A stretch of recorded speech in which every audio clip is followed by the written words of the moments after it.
If you see this female oriole, she is standing on a tomato cage. But you know where she's going? She's feeding the babies that are in the nest. She's reaching down to feed those babies what? Hornworms that she pulled off of my plants.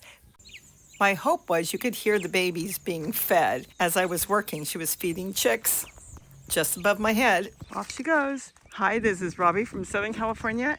I'm going to drop in what I did this morning and explain what I was doing, because this tomato plant that came up, a volunteer, it didn't cost me a penny, is throwing absolutely gorgeous large cherry tomatoes. And I've got a Malabar spinach in the back. But the tote wasn't really dealt with. So now it's all staked up for the season. I'll be getting tomatoes and I don't have to even think about buying a plant because it's already there. I've set the whole thing up really good for the birds. What? I want birds in my tomatoes? You betcha. Well, at least some of them.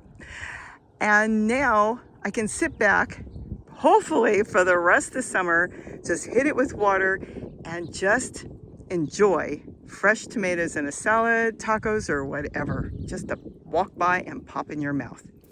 So I'm going to speed this up a bit and explain to you what I'm doing. And this is what I love doing in the morning. Right now I'm just grabbing some leaves from my green sorrel that kind of are yellow and not good. And I'm throwing it on the bottom of that tote I'm going to work on. This is a wild tomato. It's a volunteer that came up. And the tomatoes are great. They're a good-sized cherry tomato. And it's growing in all different directions, including, it's hard to see on the ground. Oh, there's Gary in the background. He's collecting greens and all kinds of stuff for breakfast. But this is what I love doing in the morning before breakfast. So I'm taking some weeds, sow thistle, whatever's growing in the other tote, because I want to clean the other one up too. And I'm chopping it up, kind of like a chop and drop, and I'm putting it on the bottom of this tote that I'm working on today. These are 18-gallon Sterilite totes. You can get them at Walmart, Target, all different places. I get mine at Walmart. The cheapest raised bed that you can do that works perfect. Now what I'm doing is I'm putting the tomato stakes inside the tote. Now there's lots of different ways to anchor it, and sometimes I do, but I don't think I'm gonna go and do all that. It's a little more work, a little more time, and I only wanna give myself about 20 minutes to do this. Oh, look at the rabbit. All the way down the driveway coming in. Oh, I love these rabbits around here. You can see him way in the back. Here he comes, all excited. They love seeing us in the garden. It might be because they know if we're outside, no hawks or coyotes are gonna be around. So I'm putting 2 stakes, as you can see in the back, with the irrigation tubing. Then I've got 2 in the middle. It's just 2 small tomato stakes. They're about 3-4 foot. And they're in the middle. And I'm still thinking I may put 1 more and grab it from another tote because I'm really not using it there. And what I'm doing now is just trimming. Anything that's yellow, once the leaves are yellow, they're not going to turn green. So you leave them there, the plant is taking care of them. And if it's got good leaves, it doesn't need the yellowing leaves. So I'm taking those off. I'm going to take another stake from the other side. What happened is that stake is broke on the bottom and it's shorter. It's probably only about 2.5 feet. See, it's broke. That's one of the first ones in a long time that's kind of broke. And I just swapped it over and see how the irrigation tubing went right over. I love the small stakes. 1/2-inch irrigation tubing is what I use. The poly pipes, this is what, people put watering systems on. I don't bother with it. So many of my neighbors have been asking, they're having major problems. A lot of times you think they're working because they're underneath and you don't see them and they're not, or the water's not being directed to the right place, or it's just shooting water out, but it's not going anywhere. It's making a stream underneath and it's going away and you think your plants are being watered and they're not. So I water by hand. But anyways, I use the 1/2-inch irrigation tubing as a trellis. And it works in so many different ways. You see me make all kinds of stuff with it. But today, I just have one on each side to make the hoops if I want to come back later and put tulle on it. Right now, I'm not. I'm just going to use it as a trellis to hold the plants up. I want to get them off the ground because as you saw that rabbit before, they'll eat the tomatoes on the ground. They can't get up the chairs. I love the chairs. Squirrels can, but I've kept it so open that I haven't had any squirrels come because squirrels don't want to be out in the open when you got hawks and things around. So it's worked out really well. So right now, all I'm doing is I'm going to tie it up with yarn, just plain old yarn, get it at the dollar store, nothing fancy. If you can, see if it's polyester or nylon because they'll last longer. Cotton will kind of break down, so will wool. You wouldn't want to put out the money anyways for wool. But it'll break down quicker, where the nylon yarn, that could last for years in the garden until it will finally break or wear out. So right now it's only going to be up until maybe next year until I get ready to come back to it.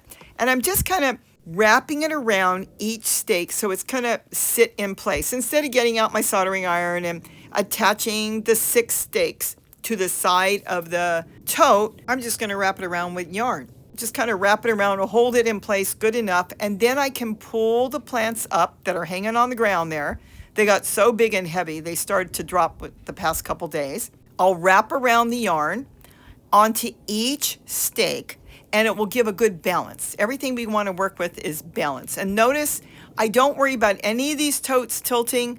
If you have too much water, add more holes on the bottom. All these totes have holes. All these totes there are set up where they do retain a little water. Will be going in the summer now, and it's going to get hot soon, really hot, and that water really helps the plants a lot. So I don't worry about it. But if you're in an area where it's really wet, then you're going to want to add extra holes. But remember, we need drainage holes. It doesn't matter where you put them, but make sure you put them where you need them for your area.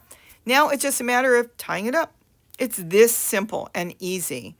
And now I'm going to look around and see what else I need to do as far as staking anything up that's off the ground. So I'm just kind of looking things over, tightening it up, and making sure all the branches are not going to grow to the ground. And I want to make sure it's upright so I can pick them, number one, and the rabbits won't get them, as you've seen the rabbit hopping around.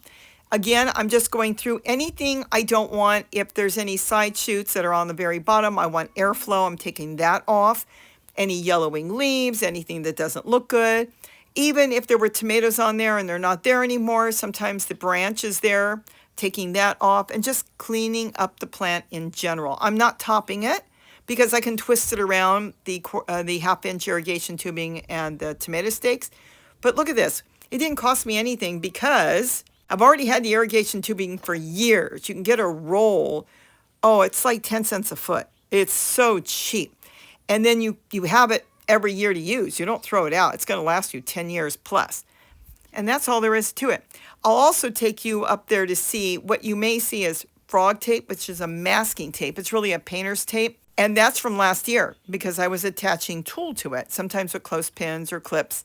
But I don't need that right now. But the painter's tape, if you look, is still there. Why? Because the frog tape I use is really one of the best.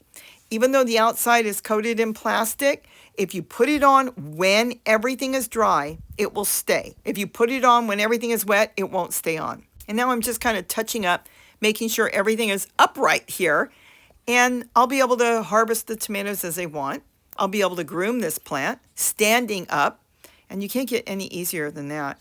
I'm pretty much done. I'm just kind of doing last minute touches. Isn't it funny that you'll sit and do a plant and you think, wow, I got all the yellow leaves off. And then you'll walk away and come back and there's like, oh, how did I miss all these? For some reason, I just don't see them. So I took a bunch off and I'm looking again.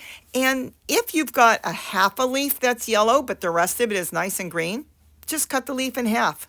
The plant will still take care of a small portion of its leaf, and that's good. And this way, it's not going to try to feed a browning or yellowing leaf. I think that was a bird that hit my camera, probably the one that's feeding babies off to the left. This is so relaxing in the morning and so much a stress reliever, and it's a wonderful way to start the day. Even my doctor said gardening is one of the best things you can do. And now, that's all there is to it. Going to put some gloves on because now I want to get some sticks. I'm going to go get some soil and sticks, and you'll see what I'm going to do.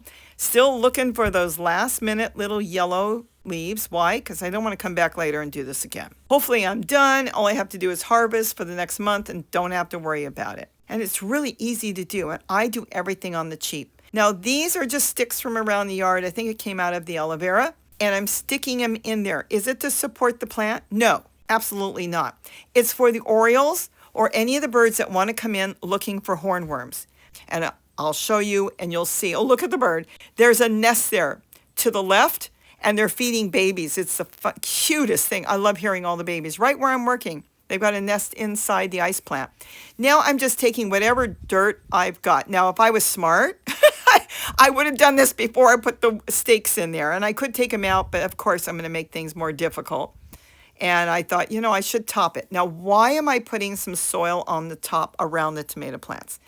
Because I took all those leaves off the green sorrel, off the tomato plant, I put it on the bottom. I want those leaves to break down and make soil, which you call compost.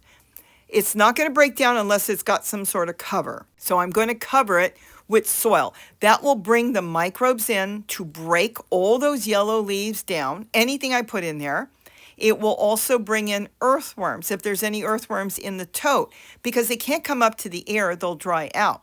But if there's soil in there, they'll venture on up because now they've got more leaves and matter to feed on. And now I'm just, like I said, I take anything. Take some more soil from the ground. It doesn't matter if it's leaves, wood chips, dirt. If there's weeds growing, then the soil's good. I'm moving the flower pot. I've got walking onions. Oh, what I wanted to show you is when I moved that flower pot with the walking onions in there, it was damp, but there was like a ton of earthworms there because they're right under the pots.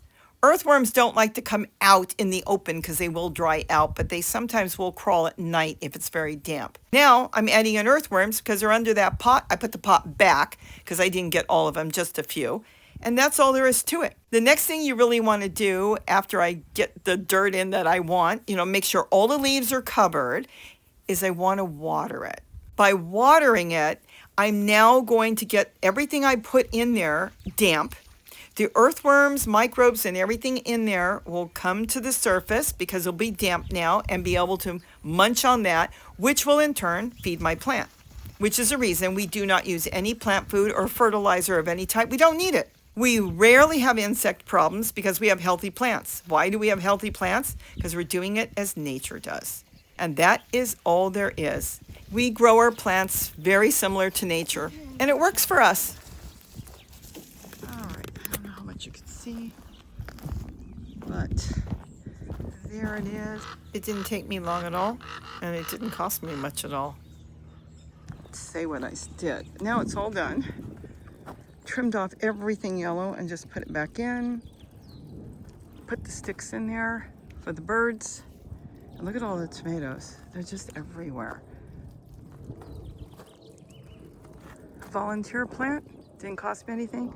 Just a little time to stake it up so it's not on the ground. Looking good.